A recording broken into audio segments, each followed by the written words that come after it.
Hey, welcome to the Hip Kit Club channel. My name is Shara, and today I'm showing you how to make paper flowers in a vase. I usually use my Cricut to cut things, but I wanted to try to use, because I know not everybody has a cutting machine, so I wanted to try to do this by hand. This is my first time making these flowers. I was kind of worried that I had to do it on in a video because I didn't want to mess up, and I wanted to use these papers, and often I use the paper I want to use and then I mess up and then I have to use a different paper. So these flowers I drew by hand. I'm making 3 irises first. I think those are iris lilies. No, iris. Water lilies? I don't even know now. Maybe they're water lilies. You'll see when I make them. Maybe I should have looked it up before I started talking on the video. You don't have to, it doesn't have to be perfect. So by the time I fold them, you can't even see that they're not exactly the same. I stitched around each of the petals just because you know me, I love using my sewing machine, and it always adds an extra little depth to it. I didn't show you how I made the vase because that is an SVG file from the Silhouette shop. It's not through Hip Kit Club, so I didn't want to show you me putting that together. Plus, it takes a long time and it's pretty boring. There's really nothing to watch. So I did use a file for that, but everything else I did by hand using papers from just their collections only. Those are cake pop sticks that I'm using. I stitched off screen. I did a zigzag zigzag stitch on the yellow paper, on the yellow cardstock. I think that's from March's kit, or possibly, yeah, I think that was from March's kit, the yellow cardstock.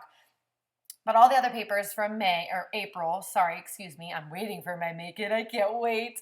It looks amazing. So I just wrap it around. I use some glue to hold it in place.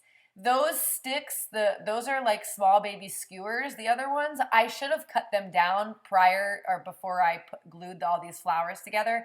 But when I started this project, I had no idea what I was going to do. This was actually really hard for me because I don't really make paper flowers, especially not by hand. So it was tricky. I will link I think this is a 4x4 square, but I'll double check and put it down below. You can use a coin for this, anything that's round. You need to make 4 of them. So I do one and then I trace the other one on top of the other ones 4 more times, and then you cut it out, cut it around. I didn't like, because this is cardstock, it's quite thick. I didn't like how the edges looked from my scissors. I guess it had a hard time cutting through all those layers. So you can't really see it when you open it in the video, but they were kind of uneven. So I decided to shred, or whatever you call this method, kind of rough up the edges on the paper so it deliberately, purposely looked like I did that and it wasn't my scissors cutting it bad. And I actually love that I did it. I would have never done this if the scissors had made a nice solid line. So I'm so happy they didn't, because the flower looks so cute with the torn little edges. For this part, I stitched around. I used yellow thread and stitched around every petal. I did that off the camera. And just take a look how the cut is here, because when you piece it together, you need to make sure you have this exact layout. That way the flowers all go together. This one could have been a little bit tighter. I kind of made it a little bit loose, but when I put it together, so sorry if there was a little pause there. I made a blooper and I wanted to take it out. When I was building this flower, I didn't actually think it was going to look good. I was building it, I'm like, oh, this is going to come out really bad. What am I doing? But I actually love it. It came out really good. It's hard for me when, I feel like when I watch this video, it looks fine. But when I was building it myself, I'm like, this doesn't look right. This is flat. This isn't going to look good. But the flower actually turned out really, really cute. It's quite simple. If you saw, I did everything by hand, so you don't need the fancy machines. I kept messing with it and trying to keep it curved, but I'm like, you know what? Just put it down, move on to the next petal. Once you have it all together, it'll look fine. So it's coming together here.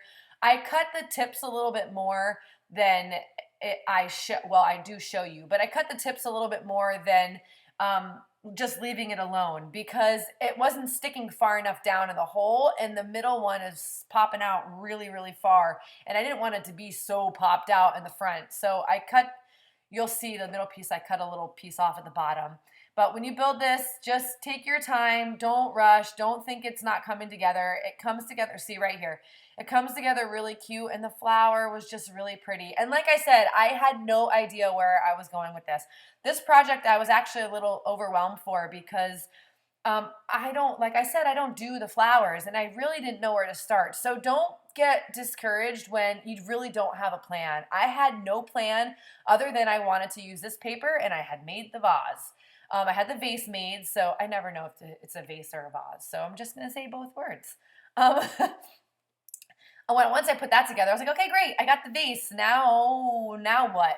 And initially, I thought I was just going to do 3D flowers, but as you see when the video goes on, I added some of Paige Evans' flowers from her Horizon collection that was in the kit, and as background layers, and it looks beautiful. So I wasn't planning on using any flat. I thought I was really only going to do 3D, and this part was really tricky for me. I cut out a lot of the video. I didn't know how to set the flowers. If you see there, I cut the skewers off. I should have done that before I glued it down, and this part too. Wrap your sticks before you glue the flowers on there. It's way easier, but I didn't think the sticks were really gonna show. They actually don't show. Now that I'm looking at it, it's next to me. They don't show, so I didn't even have to wrap it, but I didn't know, again, I had no idea where I was going with this, so I wrapped them thinking that the stems, I should call them, were gonna show, but they don't. So I glue the big flower onto the little water lilies. I think that's what these are called. Oh my gosh. I'm sorry if I am off on these flowers, but they're either irises or water lilies, or that's the same flower, and the plant is the water lily, and it flowers, and the flower is called an iris. I don't know. I should do my homework before I start speaking on these videos for everybody to hear me. I'm sorry about the filming part of this. It's hard to show a 3D project, and I didn't realize that I was so far off to the left. So I did cut a bunch of it off, but you can see I'm just layering up the little flat die cut ephemera pieces from Paige Evans' collection. Again, I didn't know I was going to put those on there, and I love how it came out. So in a moment, I'm showing you that I'm taking a sentiment, one of the chipboard stickers, and I put it on the bottom. I absolutely loved how this came out. I do hope you try it. It really was not that difficult. I had a really good fun time doing it. It came out beautiful. I can't wait to keep it on my little crafty table. And as always, thank you for watching, and thank you for your support. Happy crafting, everybody. And please do share if you make one of these, or make a flower, any project really, any 3D project. And anytime I inspire you to make something, please let me know, because it makes my heart happy.